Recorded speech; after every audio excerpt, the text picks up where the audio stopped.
कहानी की शुरुआत पेरिस के एक स्कूल से होती है। यहाँ हम एक लड़के से मिलते हैं जिसका नाम सिड है। उसके साथ उसका दोस्त पियरे भी रहता है। एक दिन पियरे उसे पकड़ लेता है जब वह दूर खड़ी लड़कियों के एक ग्रुप को चुपचाप देख रहा होता है। तब हमें पता चलता है कि सिड उन लड़कियों में से एक लड़की को पसंद करता है। उसका नाम एंडी है और वह हाल ही में उनकी क्लास में आई नई स्टूडेंट है। सिड उसे बहुत ज्यादा इम्प्रेस करना चाहता है। इसी वजह से वह अपनी स्केटबोर्ड की ट्रिक दिखाने की कोशिश करता है। वह पूरे कॉन्फिडेंस के साथ दौड़ता है, सही समय पर उछलता भी है, लेकिन अगले ही पल उसका बैलेंस बिगड़ जाता है और वह सीधा जाकर कूड़ेदान से टकरा जाता है। यह नजारा एंडी को काफी मजेदार लगता है। वह मुस्कुराते हुए उसके पास आती है और उसका स्केटबोर्ड उठाकर उसे वापस दे देती है। सिड थोड़ा संभल कर खड़ा होता है और हिम्मत करके एंडी से कहता है कि अगर वह चाहे तो वह उसे पूरा शहर घुमा सकता है। एंडी को यह आइडिया बहुत अच्छा लगता है और वह तुरंत मान जाती है। फिर वह सिड से उसका मोबाइल नंबर मांगती है ताकि दोनों बाद में बात कर सकें, लेकिन असल में सिड के पास मोबाइल होता ही नहीं। वह यही बात बताने वाला होता है कि तभी पियरे बीच में कूद पड़ता है और बात संभाल लेता है। वह एंडी को समझाता है कि सिड को अपना पुराना नंबर बंद करना पड़ा था क्योंकि उसकी एक पुरानी रिलेशनशिप की वजह से कुछ प्रॉब्लम हो गई थी। यह सुनकर एंडी को ज्यादा शक नहीं होता, लेकिन उसे जाना पड़ता है। जाते जाते वह सिड से कहती है कि जब भी वह नया मोबाइल ले तो उसे कॉल जरूर करे। इसके बाद सिड घर लौटता है। घर पहुंचकर वह अपनी माँ से बात करता है और उनसे कहता है कि उसे उनकी मदद चाहिए क्योंकि उसे एक बहुत जरूरी चीज खरीदनी है। उसकी माँ को यह मांग थोड़ी अजीब लगती है, लेकिन फिर भी वह उसे अपने पास के सारे पैसे दे देती है और कहती है कि फिलहाल उसके पास बस इतने ही पैसे हैं। उस रात सिड अपने काम पर पहुंचता है। वहाँ उसका बॉस पहले ही गुस्से में होता है क्योंकि सिड देर से आया होता है। वह तुरंत माफी मांग लेता है। फिर वह हिम्मत करके अपने बॉस से पूछता है कि क्या वह उसे उसकी सैलरी का थोड़ा सा हिस्सा एडवांस में दे सकता है क्योंकि उसे पैसों की बहुत जरूरत है। लेकिन उसका बॉस बिल्कुल भी गंभीर नहीं होता। वह मजाक उड़ाते हुए उसे नकली पैसे दे देता है और उसके रिएक्शन पर हंसने लगता है। अगले दिन सिड एक पुराने से मोबाइल की दुकान पर जाता है और दुकानदार से पूछता है कि क्या उनके पास कोई सस्ता मोबाइल है। दुकानदार उसे कई सारे फोन दिखाता है, लेकिन सिड साफ साफ कह देता है कि उसके पास सिर्फ 30 यूरो ही हैं। यह सुनकर दुकानदार कुछ देर सोचता है और उसे याद आता है कि उनके पास एक पुराना फोन काफी समय से पड़ा हुआ है। वह अंदर जाकर उसे निकाल लाता है। जैसे ही सिड उस फोन को देखता है और उसका पैकिंग बॉक्स देखता है, वह काफी एक्साइटेड हो जाता है। दुकानदार उसे फोन के फीचर्स के बारे में बताने लगता है। वह कहता है कि इस मोबाइल की असली कीमत लगभग 500 यूरो है, लेकिन वह इसे सिड को सिर्फ 30 यूरो में दे देगा। यह सुनकर सिड ज्यादा सोचता नहीं है और तुरंत उसे खरीदने का फैसला कर लेता है। लेकिन जब सिड फोन को हाथ में लेता है तो उसे पता चलता है कि फोन तो चालू ही नहीं हो रहा। दुकानदार इस बात पर हंसने लगता है और कहता है कि उसे पहले से पता था कि फोन काम नहीं करता। वह कहता है कि सिड इसे बस दिखावे के लिए इस्तेमाल कर सकता है। लेकिन तभी कुछ अजीब होता है। जैसे ही सिड फोन को हाथ में पकड़ता है, अचानक फोन बजने लगता है। सिड यह देखकर हैरान रह जाता है। जब दुकानदार को समझ आता है कि फोन अभी भी काम कर रहा है तो वह तुरंत उसे वापस लेने की कोशिश करता है, लेकिन सिड उससे तेज निकलता है और फोन लेकर दुकान से भाग जाता है। कुछ देर बाद सिड स्कूल में अपने दोस्त पियरे से मिलता है। तभी उसे एंडी दिखाई देती है। इस बार वह पूरे आत्मविश्वास के साथ उसकी तरफ बढ़ता है। वह अपना नया मोबाइल निकालता है और एंडी से कहता है कि उसने नया फोन ले लिया है ताकि अब वे दोनों आसानी से एक दूसरे से बात कर सकें। लेकिन जैसे ही बाकी लड़कियां उस फोन को देखती हैं,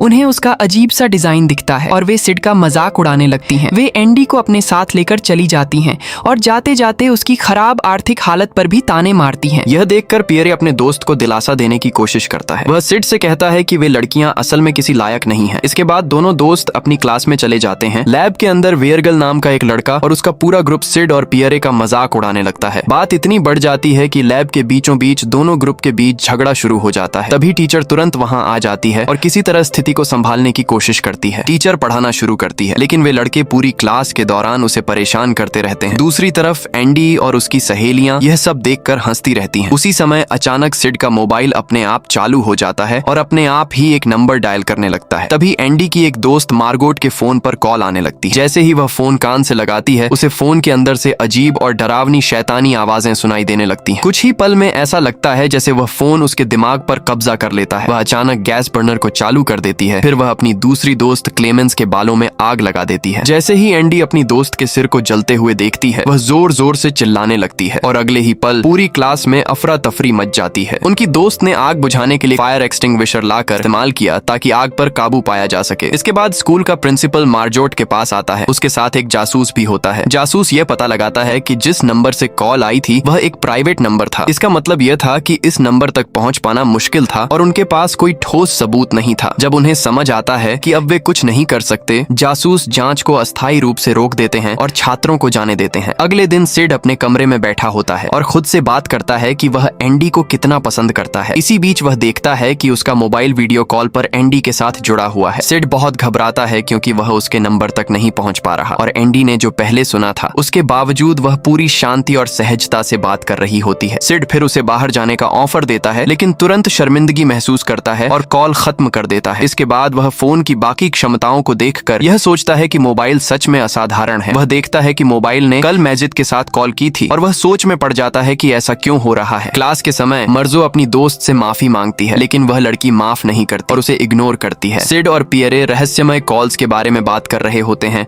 कि अचानक शिक्षक में से एक छात्र को चाक से मार देता है क्योंकि वह पढ़ाई के समय बात कर रहा होता है। शिक्षक सिड से सवाल पूछते हैं और उसी पल मोबाइल स्क्रीन पर जवाब दिखाता है। सिड बिना देर किए जवाब देता है। शिक्षक सोचते हैं कि सिड मोबाइल का इस्तेमाल करके चीटिंग कर रहा है और नाराज होकर उसका फोन खिड़की से फेंक देते हैं। जैसे ही क्लास खत्म होती है सिड फोन उठाने जाता है और पाता है कि मोबाइल बिल्कुल सुरक्षित है। रात में वही शिक्षक क्लास में परीक्षा की कॉपी चेक कर रहे होते हैं कि अचानक उन्हें वही शैतानी मोबाइल कॉल करता है और यह उन्हें सम्मोहित कर देता है। अगले दिन सुबह एंडी मोबाइल पर अपना जन्मदिन की केक 3D फॉर्म में देखती है। वह बहुत खुश होती है और मोमबत्तियों को फूंक मारकर बुझाती है। फिर सिड पियरे के घर जाता है और दोनों साथ में स्कूल जाते हैं। रास्ते में वे मोबाइल की जादुई शक्तियों के बारे में चर्चा करते हैं और तय करते हैं कि शिक्षक के साथ मामले में मदद मांगे। वे नहीं चाहते कि सिड का जन्मदिन बर्बाद हो। कुछ ही समय बाद मोबाइल स्कूल की सचिव को कॉल करता है और सिड की आवाज को बदलकर मार्सेल शिक्षक की आवाज में कर देता है। वे इसे कैंटीन का खाना बदलने और स्वादिष्ट खाने का आदेश देने के लिए इस्तेमाल करते हैं। सिड महसूस करता है कि उसका मोबाइल असली में जादुई उपकरण है और वह बहुत उत्साहित हो जाता है। सिड और पियरे शहर में घूमते हैं। रास्ते में वे एक स्केटबोर्ड की दुकान पर जाते हैं ताकि उस दुकानदार से बदला ले सकें जिसने पहले उनके साथ गलत व्यवहार किया था। वे मोबाइल की शक्ति का इस्तेमाल करते हैं और दुकानदार को जानवरों की तरह हरकत करने और हर चीज पर कूदने के लिए मजबूर कर देते हैं। इसके बाद सिड और पियरे वहां से निकलते हैं कई बैग्स लेकर। उन्हें एहसास होता है कि अब वे किसी भी चीज को अपने मन मुताबिक कर सकते हैं। इसी समय स्कूल की एक सफाई वाली महिला शिक्षकों के कमरे में आती है और पाती है कि शिक्षक जमीन पर बैठे हैं और उनके मुंह में चाक भरा है। महिला डर जाती है और मार्सेल को बुलाती है। अचानक वह पाता है कि मार्सेल बहुत सारा चाक अपने मुंह से उड़ाता है और महिला को यह देखकर बहुत डर लगता है। रात में सिड और पियरे नाइट क्लब में जाते हैं और पहले किए गए गलत कामों का बदला लेने की योजना पूरी करते हैं। इसी दौरान पियरे अपने दोस्त से मोबाइल उधार मांगता है क्योंकि उसे घर पर किसी बातचीत में मदद चाहिए। सिड को यह विचार पसंद नहीं आता लेकिन वह अपने दोस्त को नाराज नहीं करना चाहता। वो अपना फोन पियर को दे देता है लेकिन वह मोबाइल पियरे के साथ बिल्कुल भी काम नहीं करता। इससे पियरे को बहुत गुस्सा आ जाता है। गुस्से में वह मोबाइल उठाकर पानी से भरे गिलास में फेंक देता है और वहां से चला जाता है। यह देखकर सिड बहुत परेशान हो जाता है। अगले दिन दोनों दोस्त फिर मिलते हैं और जो कुछ हुआ था उसके बाद एक दूसरे से सुलह कर लेते हैं। तभी अचानक पियरे की नजर दीवार पर पड़ती है जहां कुछ बदमाश लड़कों ने उसकी माँ की एक नकली और अपमानजनक तस्वीर चिपका दी होती है। यह देखकर वह बुरी तरह गुस्सा हो जाता है और तुरंत दौड़कर उस तस्वीर को हटाने की कोशिश करता है। जैसे ही सिड को समझ आता है कि अभी अभी क्या हुआ है वह भी हरकत में आ जाता है। वह अपनी स्केटबोर्ड उठाता है और उन गुंडे लड़कों का सामना करने निकल पड़ता है। उसी समय एंडी भी उसके साथ होती है। उधर दूसरी तरफ उन बदमाशों के गैंग का लीडर वेरगल अपनी कार लेकर निकलता है ताकि वह अपनी गैंग के साथ मिलकर उन्हें पकड़ सके। पीछा करते हुए हालात काफी खतरनाक हो जाते हैं। सिड और एंडी लगभग सड़क पर चलती कारों से टकराने ही वाले होते हैं लेकिन इसी अफरा तफरी में वह गैंग उनसे थोड़ा दूर हो जाती है। तब सिड और एंडी रास्ता छोटा करने का फैसला करते हैं। उधर वेरगल अपनी कार तेजी से उनकी तरफ बढ़ता है ताकि उन्हें पकड़ सके लेकिन इससे पहले कि वह ऐसा कर पाता उसी गैंग के एक लड़के को सिड के मोबाइल से कॉल आ जाती है। उस कॉल का अजीब असर होता है। लड़का अचानक अपने हाथ स्टीयरिंग पर जोर से रख देता है और कार का कंट्रोल बिगड़ जाता है। कार सीधी जाकर एक इमारत से टकरा जाती है। टक्कर इतनी जोरदार होती है कि पूरी कार सीमेंट और धूल में ढक जाती है। इसके बाद सिड और एंडी आखिरकार उन गुंडों तक पहुंच जाते हैं। वे उनसे भिड़ते हैं और उन्हें हरा देते हैं। एंडी तो उनमें से एक को गुस्से में मारना भी शुरू कर देती है। इसी दौरान आखिरकार पुलिस भी वहां पहुंच जाती है। पुलिस वाले दौड़कर आते हैं और झगड़े को रोकने की कोशिश करते हैं। सिड उन्हें बताता है कि ये दोनों असल में चोर हैं। उधर वे बदमाश भागने की कोशिश करते हैं लेकिन पुलिस उनके पीछे पड़ जाती है। आखिरकार गैंग का लीडर फैसला करता है कि वह पीछे हट जाएगा और उन लड़कों को छोड़ देगा। अगले दिन पियरे अपने दोस्त सिड को समझाने की कोशिश करता है कि उसे उस मोबाइल से छुटकारा पा लेना चाहिए। वह कहता है कि यह अजीब डिवाइस लगातार और ज्यादा लोगों को नुकसान पहुंचा रहा है लेकिन सिड को इस बात की बिल्कुल परवाह नहीं होती। उसे यह मोबाइल एक अनमोल चीज लगता है इसलिए वह उसे अपने पास ही रखने का फैसला करता है। वह अपने इतिहास के शिक्षक को कॉल करता है और मोबाइल की जादुई ताकत का इस्तेमाल करके उसे सम्मोहित कर देता है ताकि उससे परीक्षा के सवालों के जवाब निकलवा सके। लेकिन तभी अचानक वेरगल और उसके कुछ साथी उन्हें पकड़ लेते हैं। उन्होंने उनकी सारी बात सुन ली होती है और अब वे जानना चाहते हैं कि सिड को परीक्षा के जवाब कैसे पता चले। वेरगल उनसे सख्ती से पूछताछ करने लगता है। तभी क्लेमेंसिया उसकी मदद करती है और कहती है कि उसने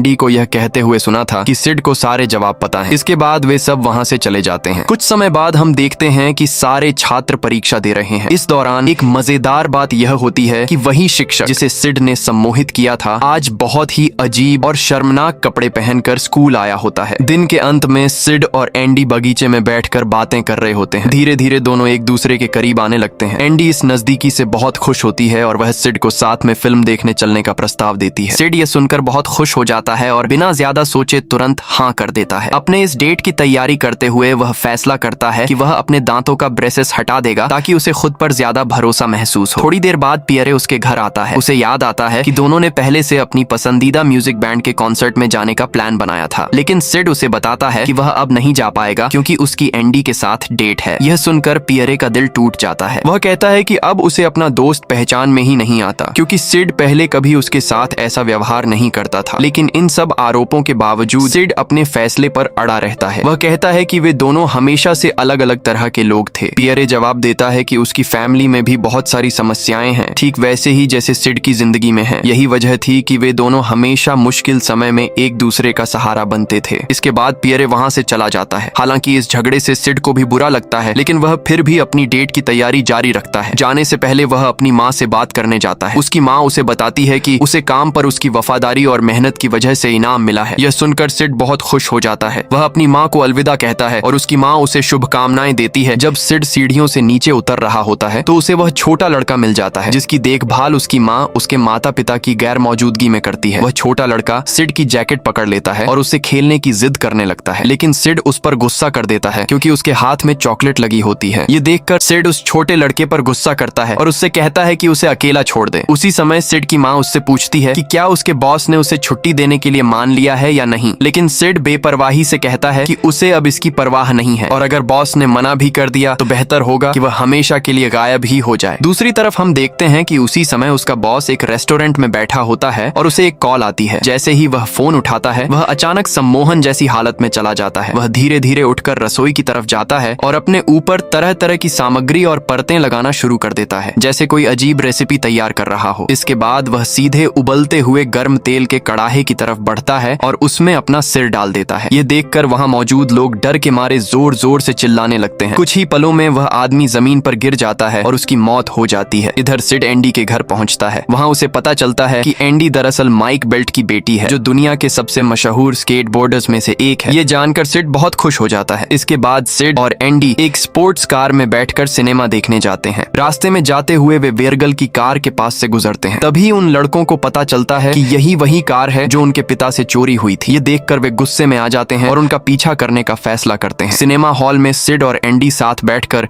एक हॉरर फिल्म देख रहे होते हैं। तभी अचानक सिड को याद आता है कि वह अपना मोबाइल कार में ही छोड़ आया है। वह तुरंत उठकर बाहर भागता है ताकि कार से फोन वापस ले आए, लेकिन बाहर पहुंचते ही वेरगल और उसके दोस्त उस पर हमला कर देते हैं। वे कार छीन लेते हैं, सिड को बांध देते हैं और जमीन पर फेंक देते हैं। कुछ देर बाद सिड किसी तरह वापस सिनेमा हॉल में एंडी के पास लौटता है। वह उसे पूरी सच्चाई बता देता है और यह भी स्वीकार करता है कि वह सिर्फ उसे प्रभावित करने के लिए खुद को अमीर दिखाने की कोशिश कर रहा था। लेकिन एंडी कहती है कि उसे कभी भी इन चीजों से फर्क नहीं पड़ा। फिर वह उसे दिखाती है कि वह अभी भी उसके साथ अपनी डेट जारी रखना चाहती है, इसलिए दोनों फिर से बैठकर फिल्म देखने लगते हैं। अगले दृश्य में हम वेरगल और उसके दोस्तों को देखते हैं जो उस कार को वापस मिलने की खुशी में जश्न मना रहे होते हैं। तभी फ्रैंकलिन नाम का एक लड़का नोटिस करता है कि सिड अपना मोबाइल कार में ही छोड़ गया है। उसी समय फोन बजने लगता है। जैसे ही वह कॉल उठाता है वह भी सम्मोहन के असर में आ जाता है। फोन उसकी सोच और हरकतों को कंट्रोल करने लगता है। अचानक वह कार से कूद पड़ता है। फ्रैंकलिन सीधे सड़क के बीच में गिर जाता है। वह उठकर संभल भी नहीं पाता कि तभी एक तेज रफ्तार कार उसे टक्कर मार देती है और उसी पल उसकी मौत हो जाती है। इधर सिड और एंडी फिल्म खत्म होने के बाद सिनेमा से बाहर निकल रहे होते हैं, लेकिन बाहर आते ही दो पुलिस अधिकारी उन्हें रोक लेते हैं और दोनों को थाने ले जाते हैं। वहाँ वेरगल और डेविड फिर से सिड का सामना करते हैं। जैसे ही वे उसे देखते हैं वे गुस्से से भर जाते हैं और उस पर आरोप लगाने लगते हैं कि जो भी गड़बड़ हुई है उसके पीछे वही जिम्मेदार है। पुलिस स्थिति को बिगड़ने से रोकने की कोशिश करती है और फिलहाल